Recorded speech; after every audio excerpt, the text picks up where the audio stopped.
I am now happy to announce that there will be no income tax payable up to income of 12 lakh rupees. 12 lakh तक की income पे zero tax.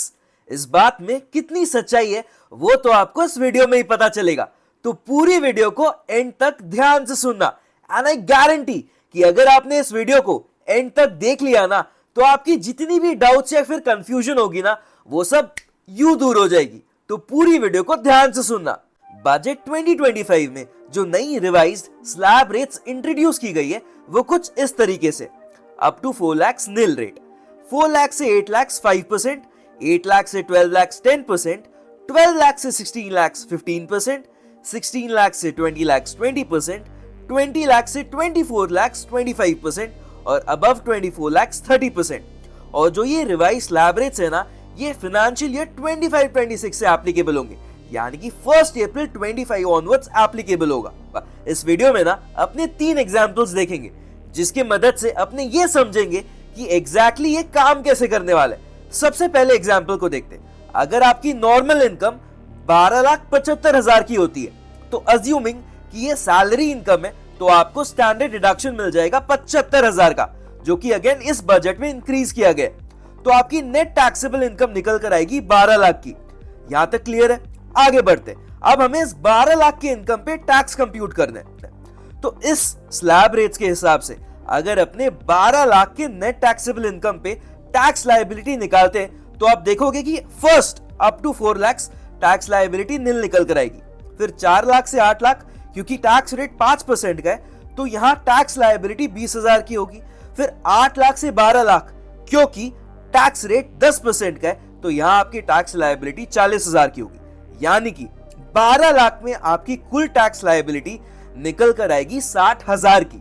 लेकिन यहां क्योंकि section 87A के तहत हमें 60,000 का रिबेट मिल जाता है, तो ये नेट ऑफ होकर आपकी नेट टैक्स लायबिलिटी 0 हो जाएगी।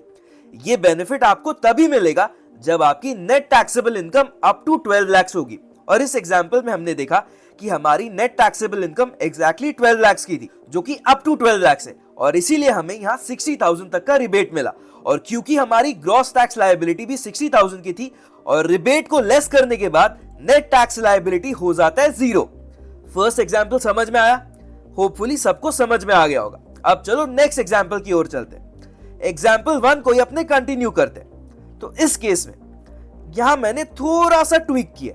एग्जांपल सेम ही है। यहां पर आपका नॉर्मल इनकम मैंने सीधा सीधी 12,75,000 ना मान के 9,75,000 का माना, और यहां आपका एज यूजुअल स्टैंडर्ड डिडक्शन 75,000 का लेस हो गया, और आपकी नेट टैक्सेबल इनकम निकल कर आई 9 लाख रुपए की। ठीक है? इसके अलावा आपकी स्पेशल इनकम भी है, क्योंकि आपने गौर किया होगा मैंने यहां पे नॉर्मल इनकम वर्ड यूज किया था। नॉर्मल इनकम जैसे कि सैलरी या बिजनेस वगैरह से। तो यहां आपकी नॉर्मल इनकम 12,75,000 नहीं बल्कि 9,75,000 है। और यहां अगर मैं अज्यूम करूं कि ये पूरी सैलरी इनकम ही है, तो 75,000 का डिडक्शन मिल जाएगा आपको। तो आपका net taxable income, net taxable normal income आता है 9 लाख रुपए का। अगर इसके अलावा आपके पास से suppose short term capital gain भी है, स्टॉक मार्केट वाले short term capital gain 1 lakh रुपए के, और long term capital gain 2 lakh रुपए का, तो आपका टोटल इनकम हो जाता है 9 + 1 + 2 यानी कि 12 लाख रुपीस। करेक्ट? तो यहां भी आपका total income up to 12 lakh rupees है। लेकिन टैक्स कैलकुलेशन में बहुत फर्क आने वाला है, क्योंकि यहां जो स्पेशल इनकम है ना, उसके अगेंस्ट अपने को रिबेट का बेनिफिट नहीं मिलेगा। तो टैक्स कैलकुलेशन कैसे होगी, आओ वो देखते हैं। तो यहां 9 लाख रुपए पे हम सबसे पहले टैक्स कैलकुलेट करेंगे, जो कि 4 लाख तक नील होगा। 4 लाख से 8 लाख 5% रेट है, तो उसके हिसाब से 20,000 की टैक्स लायबिलिटी। उसके बाद 8 लाख से 9 लाख पे 10,000 की टैक्स लायबिलिटी 10% के रेट के हिसाब से, तो आपकी टैक्स लायबिलिटी 30,000 की हुई। लेकिन क्योंकि आपकी net taxable income up to 12 lakh से, यानी कि जो नॉर्मल इनकम है वो 12 लाख के अंदर है, इसीलिए आपको 60,000 तक का रिबेट मिलेगा। अब इस केस में क्योंकि आपकी टैक्स लायबिलिटी 30,000 की है, तो ऑब्वियसली 30,000 का ही रिबेट यूटिलाइज होगा, जिसके कारण आपकी नेट टैक्स लायबिलिटी 0 हो जाएगी। लेकिन जो आपकी स्पेशल इनकम थी ना, short term capital gain 1 lakh रुपए की और long term capital gain 2 lakh रुपए की, यहां पर क्योंकि रिबेट का बेनिफिट नहीं मिलेगा, तो ये as per their normal special rate ही टैक्सेबल होंगे। यानी कि शॉर्ट टर्म कैपिटल गेन पे 20% का टैक्स लगेगा और लॉन्ग टर्म कैपिटल गेन पे 12.5% का इन एक्सेस ऑफ 1,25,000, जिसके हिसाब से इस पर हमारी टैक्स लायबिलिटी निकल कर आएगी कुछ 29,375 रुपए की। अब नॉर्मल इनकम तो हमने देखा कि क्योंकि वहां रिबेट मिल गया तो वहां अपनी टैक्स लायबिलिटी जीरो हो गई, लेकिन क्योंकि स्पेशल इनकम के खिलाफ हम रिबेट का बेनिफिट यूटिलाइज नहीं कर सकते तो यहां हमें टैक्स भरना पड़ेगा और अपनी टैक्स लायबिलिटी ऑलमोस्ट 30,000 की निकल कर आ रही है। होपफुली आपको एग्जाम्पल 1 का ये कंटिन्यूएशन भी समझ में आ गया होगा। चलो अब सेकेंड एग्जाम्पल की ओर चलते हैं। तो ये रहा अपना एग्जाम्पल नंबर 2। यहाँ पर मैंने नॉर्मल इनकम को माना है 12,76,000 रुपए और यहाँ एज यूजुअल क्योंकि मैं मान के चल रहा हूँ कि ये सैलरी इनकम है तो इसके अगेंस्ट अपने को 75,000 का स्टैंडर्ड डिडक्शन भी मिल जाएगा। तो अपनी नेट टैक्सेबल इनकम निकल कर आ रही है 12,01,000 रुपए की, यानी कि ये अप टू 12 लाख तो नहीं हुआ। तो इसका मतलब है यहां हमें रिबेट का बेनिफिट नहीं मिलने वाला और अपना जो टैक्स कैलकुलेशन होगा वो नॉर्मल स्लैब रेट्स के अकॉर्डिंग ही निकलेगा। तो चलो देखते हैं कि कैसे टैक्स को कंप्यूट करना है। यहां भी up to 4 lakh tax liability nil होगी। 4 लाख से 8,20,000 रुपए की लायबिलिटी 5% के रेट के हिसाब से, 8 लाख से 12,40,000 की टैक्स लायबिलिटी 10% रेट के हिसाब से और 12 लाख से 12,01,000 15% के रेट के हिसाब से 150 रुपए। तो आपकी टैक्स लायबिलिटी हो जाती है 60,150 की। अब आप ही बताओ आपकी 12 लाख से कितनी ज्यादा इनकम है, मतलब 12 लाख के ऊपर आपने कितना एक्स्ट्रा इनकम कमाया? सिर्फ 1,000 रुपए, करेक्ट।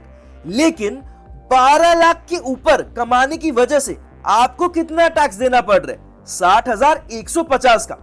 तो यानी कि अगर आप 12 लाख रुपए कमाते तो आपको जीरो टैक्स देना पड़ता, लेकिन क्योंकि आपने 1,000 एक्स्ट्रा कमाया उसकी वजह से आपको 60,000 एक्स्ट्रा टैक्स देना पड़ रहा है। अब ये तो ऑब्वियसली अनफेयर है ना।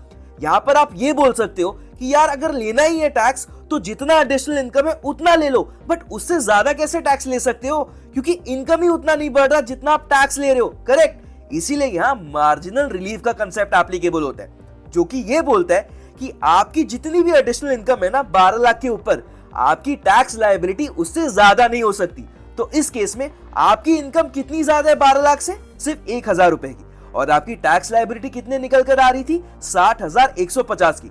तो आपकी टैक्स पेबल सिर्फ 1,000 रुपए की होगी और आपको 59,150 रुपीज का मार्जिनल रिलीफ मिल जाएगा। होपफुली ये एग्जाम्पल भी क्लियर हो गया होगा। चलो अब एग्जाम्पल 3 की ओर चलते हैं। तो एग्जाम्पल 3 में मैंने अपनी नॉर्मल इनकम को माना है 14 लाख रुपए का और एज यूजुअल क्योंकि ये सैलरी इनकम है तो यहाँ 75,000 का स्टैंडर्ड डिडक्शन मिल जाएगा। तो आपकी नेट टैक्सेबल इनकम इस एग्जाम्पल के लिए निकल कर आ रही है 13,25,000 रुपए की। तो 13,25,000 पे चलो टैक्स कैलकुलेट करते हैं। अप टू 4 लाख वही नील होगा।